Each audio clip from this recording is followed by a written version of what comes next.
Halo semuanya, selamat datang kembali di channel Pert Indonesia. Pernah gak sih kamu dapat undangan interview tapi tanpa interviewer? Cuma kamu, kamera, dan sederet pertanyaan yang harus kamu jawab. Nah, itu namanya one way interview ya. Dan ini makin banyak dipakai sebenarnya dari perusahaan luar, termasuk buat kerja remote. Buat yang belum pernah, pengalaman ini bisa terasa aneh banget sebenarnya ya. Ngomong sendiri ke kamera, tanpa tahu ekspresi orang di seberang sana kayak gimana. Tapi justru karena itu, kesan pertama kamu jadi super penting. Di video ini saya akan bahas apa itu one way video interview, kenapa perusahaan suka pakai ini, dan yang paling penting gimana cara handle-nya biar kamu tetap kelihatan profesional, percaya diri, dan juga meyakinkan. Oke, kita mulai dulu dari apa itu one way interview ya. One way interview itu adalah interview yang kamu rekam sendiri, biasanya lewat platform kayak HireVue, Spark Hire, Willow, dan lain-lainnya. Kamu akan dapat pertanyaan dari sistem dan dikasih tahu waktu untuk menjawab di depan kamera, tanpa ada HRD yang nongol secara langsung. Kadang kamu boleh ngulang, kadang juga enggak ya. Tujuannya recruiter sebenarnya pengen lihat ekspresi kamu itu kayak gimana, cara kamu berkomunikasi, dan cara kamu mikir tanpa harus meeting secara langsung. Terus kenapa ini banyak dipakai sama perusahaan-perusahaan gitu ya? Yang pertama tentu saja hemat waktu buat perusahaan. Mereka bisa nonton replay kapan aja. Yang kedua, tes kemampuan komunikasi kamu secara natural. Dan yang ketiga, lihat kepribadian kamu secara langsung lewat bahasa tubuh, ekspresi, dan juga nada bicara. Artinya kamu nggak cuma dinilai dari isi jawabannya, tapi juga dari cara kamu menyampaikannya. Oke, terus gimana nih cara handle one way video interview biar nggak kaku dan tetap meyakinkan? Yang pertama, siapin diri kayak interview biasa aja. Cuma karena nggak ada lawan bicara, bukan berarti kamu juga boleh santai ya. Tetap pakai baju yang rapi, yang bersih gitu ya, duduk yang tegak, dan pastikan background kamu juga bersih. Kemudian lighting juga penting ya. Usahain wajah kamu itu kelihatan dengan jelas, dan jangan sampai kesannya kamu kayak ogah-ogahan gitu. Yang kedua, baca brief dan pertanyaan dengan cermat. Biasanya kamu akan dikasih waktu beberapa detik buat mikir sebelum ngejawab ya. Gunakan waktu itu untuk menstrukturkan jawaban kamu. Gunakan format singkat seperti yang saya sudah sering bilang di berbagai video saya, yaitu dengan metode STAR ya. Situation, Task, Action, dan Result. Biar jawabannya runtut dan juga fokus. Kemudian yang ketiga, lihat ke kamera, jangan ke layar ya. Ini salah satu kesalahan umum ya sebenarnya ya. Saat menjawab, usahakan tetap pada kamera, bukan layar di bawah kameranya. Karena itu yang bikin kelihatan kamu engage dan percaya diri atau enggak. Bayangin aja kamu lagi ngobrol sama orang beneran, bukan cuma sekedar ngerekam doang gitu ya. Kemudian yang keempat, latihan jawaban sebelum take ya. Kamu bisa latihan jawab sebenarnya dengan beberapa pertanyaan umum aja, seperti ceritain tentang diri kamu, kemudian kenapa kamu cocok untuk posisi ini, gimana cara kamu handle konflik di dalam tim, dan pengalaman kerja yang paling menantang yang pernah kamu lewatin. Latihan kayak gitu bikin kamu lebih lancar dan mengurangi kayak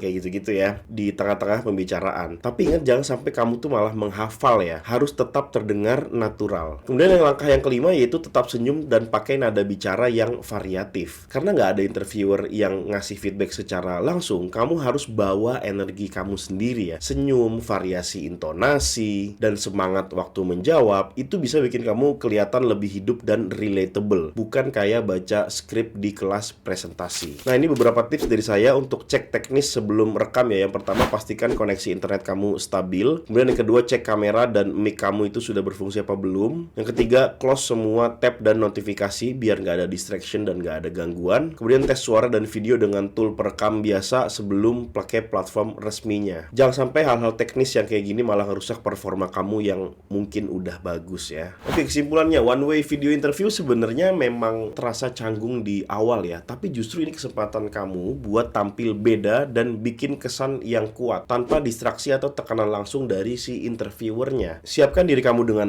baik dan tampil percaya diri, serta sampaikan jawaban dengan terstruktur dan senyum yang natural. Nah, gimana? Kamu pernah ngalamin one way video interview sebelumnya? Gimana rasanya? Atau lagi siap-siap mungkin buat pertama kali ya? Ceritain dong, coba di kolom komentar di bawah. Nah, buat kamu yang saat ini sedang mencari pekerjaan, kamu cek aja link yang ada di kolom deskripsi di bawah, karena Pert Recruiting Indonesia menyediakan berbagai lowongan kerja secara remote di overseas company, yang mana company-nya ada di Eropa, ada di Amerika, bahkan juga di Australia. Di-apply sebanyak-banyaknya disesuaikan dengan skill, pengalaman, dan juga expertise kamu, dan saya doakan semoga kamu bisa mendapatkan pekerjaan secara remote dari Pert. Ya, mungkin itu dulu untuk video kali ini. Jangan lupa di like, di komen, dan juga di subscribe. Terima kasih sudah menonton video ini. Saya Billy Dolmen, dan sampai bertemu lagi di video selanjutnya.